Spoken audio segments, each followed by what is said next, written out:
Hello guys, welcome back एक new video के साथ। आज इस वीडियो में हम डिस्कस करेंगे कि importance of income tax return filing. Plus इस वीडियो में एक और चीज़ मैं आपके साथ डिस्कस करना चाहूँगा कि क्या अगर आपकी नील रिटर्न है, नील रिटर्न मतलब नील इनकम है और आपने आज से पहले कभी आईटीआर फाइल नहीं की, क्या कुछ क्लॉजेस फाइनेंस एक्ट के थ्रू या फिर रिटर्न्स में आईटीआर फॉर्म्स में कुछ ऐसे क्लॉजेस इंसर्ट हुए हैं जिससे आईटीआर फाइल करना मैंडेटरी हो गया है। कुछ कैटेगरी ऑफ लोग जिन्होंने कुछ सेवन्थ प्रोविजो जो सेक्शन 139(1) का है, जो रिटर्न फाइलिंग का है, उसको एक बार डिस्कस करेंगे। तो लेट्स स्टार्ट। तो आज डिस्कस करेंगे उसी के रिगार्डिंग कि जो सेवन्थ प्रोविजो जो रिटर्न मैंडेटरी करता है। पहले एक बार मैं आपको अपने हाथ से एक बार एक्सप्लेन कर देता हूँ, उसके बाद यहाँ पे वापस आएंगे कि 3 क्लॉजेस, ये जो सेवन्थ प्रोविजो इंसर्ट हुआ है सेक्शन 139(1) में, वो 3 क्लॉजेस के तहत कि रिटर्न जो है, इवन दो आपकी रिटर्न फाइल करने की रिक्वायरमेंट नहीं थी। रिक्वायरमेंट कब नहीं होती है कि आपकी जो इनकम है दैट इज़ बिलो 2.5 लाख, जो हमारा एग्जम्पशन स्लैब है। एक और चीज़, exemption slab is still 2.5 lakh, वो 87E की डिडक्शन है, दैट इज़ 12,500, जिसकी वजह से 5 लाख तक टैक्स नहीं पड़ता। और आपको चीज़ पता होनी चाहिए कि अगर आपकी इनकम 5 लाख रुपीज़ 1 भी हो जाती है तो आपको पूरे पे टैक्स लगता है।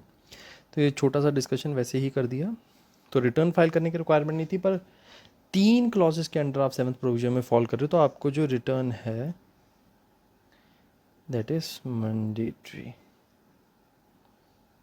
तो पहला क्लॉज है कि सर अगर आपने अपने करंट अकाउंट, आपको पता होगा करंट अकाउंट जनरली एक बिजनेस का एक ही बैंक में अलाउड होता है। कई जगह मल्टीपल अकाउंट्स को खोल देते हैं करंट, विच इज़ रॉन्ग, क्योंकि जब आप मल्टीपल अकाउंट्स आप करंट अकाउंट खोलते हैं तो वहाँ पे आपसे डिक्लेरेशन ली जाती है कि जो करंट अकाउंट है दैट इज़ आपका किसी और जगह करंट अकाउंट नहीं है।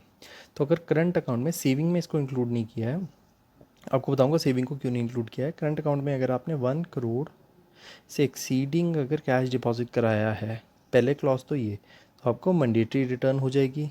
सेकंड, अगर आपने अपने फॉरेन ट्रैवल एक्सपेंडिचर पे, मतलब फॉरेन में ट्रैवल किया, टिकटिंग की, वहाँ का होटल किया, ये वो, तो उस पर अगर एक्सपेंडिचर किया है more than 2 lakhs for your self and for any other person, मतलब 2 लैक्स के ऊपर फॉर योर सेल्फ, या फिर मेरा सपोज़ कर लो कि फैमिली मेम्बर को किसी को भेज रहा हूँ और इसका एक्सपेंडिचर मैं खुद कर रहा हूँ, या फिर किसी और फ्रेंड को भेज रहा हूँ, इसका एक्सपेंडिचर मैं कर रहा हूँ, तो उसमें इंक्लूड हो जाएगा। जनरली लोग इसमें टैक्स प्लानिंग क्या करते थे कि सपोज करो this is mister A, this is mister B, इसके पास ब्लैक मनी है, ये ट्रांसफ़र, इसके पास वाइट मनी है।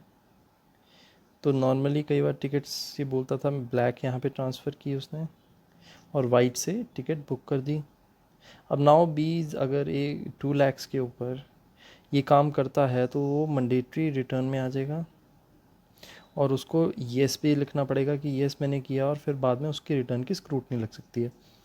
थर्ड ये है कि अमाउंट, ये 2 क्लॉजेस हमने डिस्कस कर लिए। थर्ड है इलेक्ट्रिसिटी के बिल के रिलेटिंग कि कंजम्पशन ऑफ इलेक्ट्रिसिटी एक्सीडिंग अगर 1 लाख हुई है, तो एक्सीडिंग 1 लाख अगर आप इलेक्ट्रिसिटी का बिल दे रहे हो तो भी आपकी रिटर्न मैंडेटरी है। तो यहाँ पे आपको 3-4 चीज़ों का ध्यान रखना है कि पहली चीज़ तो मैंने बोली कि करंट अकाउंट यहाँ डाला है, सेविंग क्यों नहीं डाला, क्योंकि सेविंग पे ऑलरेडी आपको पता होगा एक ARI एनुअल इंफॉर्मेशन रिपोर्ट, ये ऑलरेडी बैंक जो है हमारे इनकम टैक्स को देते हैं कि अगर आपने सेविंग अकाउंट में 10 लाख से एक्सीडिंग अगर कैश डिपॉजिट कराया हो, उसके नोटिस भी आते हैं कि इतने कैश डिपॉजिट हुआ है, इसकी इनकम एक्सप्लेन करें। सेकंड, यहाँ पे उन्होंने जो क्लॉज बी में फॉरेन ट्रैवल लिया है, यहाँ पे इन्होंने सिर्फ जो डोमेस्टिक ट्रैवल है उसको एक्सक्लूड किया है। सिर्फ फॉरेन ट्रैवल पे जो एक्सपेंडिचर है वो 2 लाख से एक्सीडिंग है, तो आपको यहाँ पे मैंडेटरी रिटर्न की रिक्वायरमेंट आ जाएगी। और यहाँ पे एक और चीज़ है कि जो इलेक्ट्रिसिटी कंज्यूम आपने की है 1 लाख से एक्सीडिंग, तो उसमें यहाँ पे ज़्यादा आपने या तो डोमेस्टिक की होगी या कॉमर्शियल की होगी, तो दोनों ही केसेस में वो 1 लाख का क्लॉज लगा रहे हैं अगर आपने इसको पे किया है। तो इन 3 क्लॉजेस की वजह से यहाँ पे आईटीआर फाइल करना मैंडेटरी हो जाता है।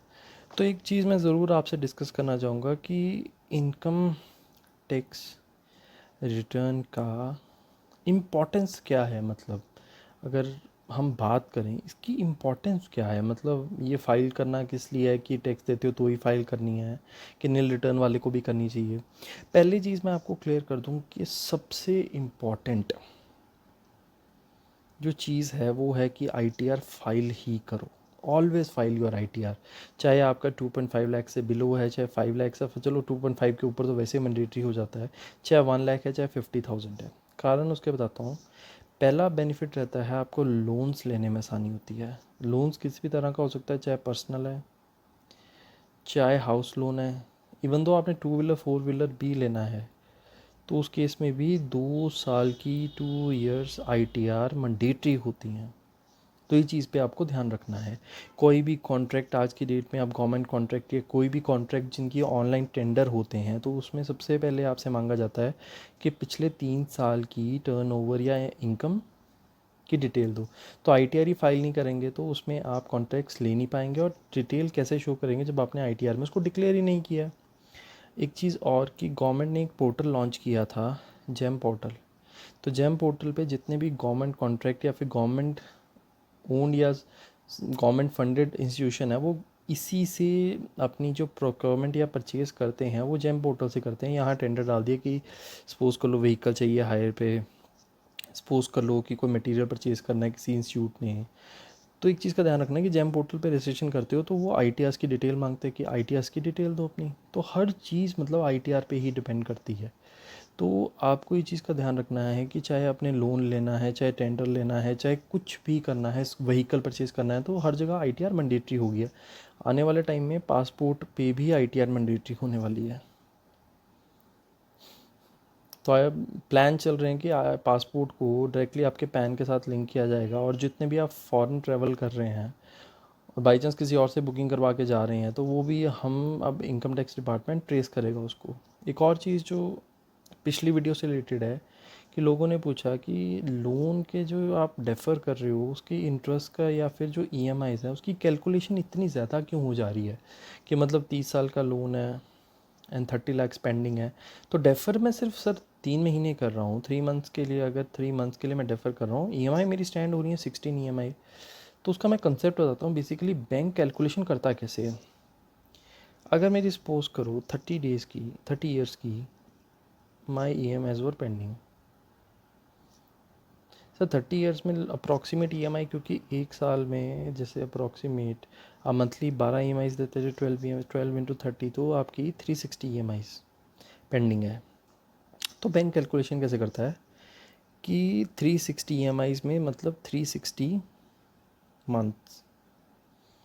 तो बैंक कहता है कि सपोज कर लो अप्रैल मई जून जुलाई अगस्त सितंबर। तो अप्रैल की जो EMI है वो जानी है जुलाई में, मई की जानी है अगस्त में, जून की जानी है सितंबर में, जुलाई की जानी है अक्टूबर में, अगस्त की जानी है नवंबर में। तो इसी तरह बैंक के हिसाब से 360 की EMIs एक एक मंथ के लिए, एक एक नहीं इनफैक्ट दो दो या तीन तीन मंथ के लिए डेफर हो रही है। हर एक EMI, every EMI is deferred for 3 months. मेरी मतलब इंटरेस्ट की सिंपल कैलकुलेशन, 3 मंथ्स के लिए EMI डेफर हो रही है कितनी, 360 EMIs। और इस पे इंटरेस्ट रेट अगर मैं 8% ले लूँ तो रफली मेरा अमाउंट क्या है, 360 EMIs 3 मंथ्स के लिए डेफर हो रही हैं और 8% है, और मेरा जो लोन का अमाउंट है 30 लाख। तो इस हिसाब से जो अमाउंट आ रहा है ये अप्रॉक्सीमेट अमाउंट आएगा कोई, अगर रफली इसकी कैलकुलेशन की जाए कि मेरी एक EMI जैसे सपोज कर लो जो भी एक्स अमाउंट था 30,000 40,000, तो अप्रॉक्सीमेटली 4 to 5 लाख का अमाउंट आता है। तो डिवाइड बाय 30,000 अगर मेरी थी तो 15 EMIs। तो आपको ध्यान रखना है कि जो बैंक इंटरेस्ट आपसे EMI की कैलकुलेशन कर रहा है वो कर रहा है कि every EMI is defer for 3 months. कई बैंक की ये कैलकुलेशन है, कईयों की है कि अप्रैल में जून की डेफर हुई तो सपोज कर लो उसको 30 साल बाद वो EMI मिलेगी। क्योंकि नेचुरली जब आपने पीरियड ही डेफर कर दिया तो अप्रैल मई जून की ईएमआई आपको आगे शिफ्ट हो जाएगी। तो मतलब बैंक को जो 3 महीने पहले पैसा आना था वो लगभग 30 साल बाद आएगा। तो उस हिसाब से भी कैलकुलेशन हो रही है कि ईएमआई पूरा शेड्यूल ही आगे हो रहा है और हर शेड्यूल पे, हर ईएमआई पे वो इंटरेस्ट चार्ज कर रहे हैं। तो ये छोटी सी कैलकुलेशन का प्रोसीजर है। बाकी आप सबसे रिक्वेस्ट है कि अपनी आईटीआर ज़रूर फाइल करें। आईटीआर फाइल करेंगे नेक्स्ट बेनिफिट आपको एक और चीज़ है कि आईटीआर 1 जो सैलरी के लिए होता है एंड आईटीआर 4 जो प्रिजम्पटिव इनकम के लिए होता है वो आउट हो चुका है। तो अपनी रिटर्न ज़रूर टाइमली फाइल करें, इससे काफ़ी बेनिफिट रहेंगे। Thank you everyone.